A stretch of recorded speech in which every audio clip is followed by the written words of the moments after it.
Les maladies cardiovasculaires sont en grande partie dues à des comportements ou des modes de vie inadaptés. Stress, alimentation, tabagisme ou encore sédentarité sont autant de facteurs qui favorisent leur apparition. Voici quelques conseils pour protéger notre cœur. Le cœur en bonne santé, donc c'est surtout la pathologie cardiovasculaire qu'il faut savoir appréhender. Donc c'est vrai qu'il y a plein de petites choses à faire dans la vie de tous les jours. Donc déjà faire une lutte contre ce qu'on appelle les facteurs de risque cardiovasculaire, donc c'est-à-dire bien équilibrer ces chiffres de pression artérielle, savoir les dépister s'ils sont trop élevés, faire attention au taux de cholestérol, par exemple, au diabète, dépister les patients qui ont un diabète ou un taux de sucre justement trop haut. Le surpoids également, la surcharge pondérale, c'est quelque chose auquel il faut savoir faire attention.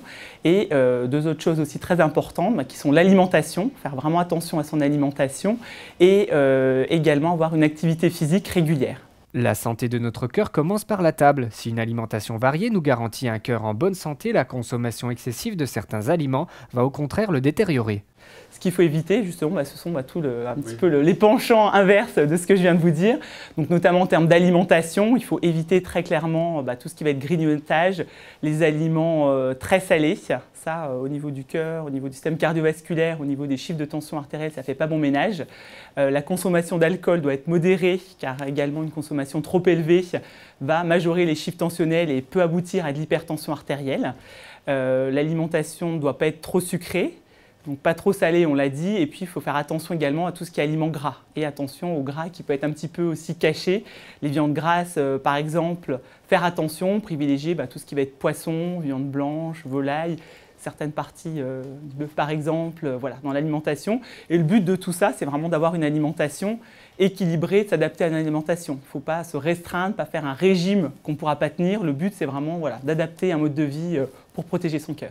Autre point important que je n'ai pas aussi cité tout à l'heure, bien évidemment, c'est le tabagisme ou la consommation de toute substance, que ce soit cannabis ou voire même cocaïne, qui là sont très délétères pour le cœur. Et vraiment, ça, conseil numéro 1 même, il faut clairement réussir à diminuer et arrêter de fumer. Arrêter de fumer, c'est vraiment la meilleure prévention pour le cœur. D'une manière générale, la pratique régulière et modérée d'une activité physique n'a que des avantages pour la santé. Attention à la reprise d'un sport après des années de sédentarité, à ne pas imposer un rythme trop soutenu à notre cœur. Ça peut être dangereux de reprendre une activité physique après un long moment d'arrêt si on reprend à fond. Souvent, ou parfois, les gens ont envie de reprennent à fond. Ça, c'est pas très bon, justement. Ce qui est bien à partir de 40-45 ans, c'est de faire, si on veut reprendre une activité physique au long cours, c'est bien de refaire justement un bilan, donc auprès déjà d'un généraliste qui pourra adresser vers un cardiologue pour faire une épreuve d'effort pour la reprise d'un sport régulier après. Je pense que oui, c'est le conseil qu'on peut donner.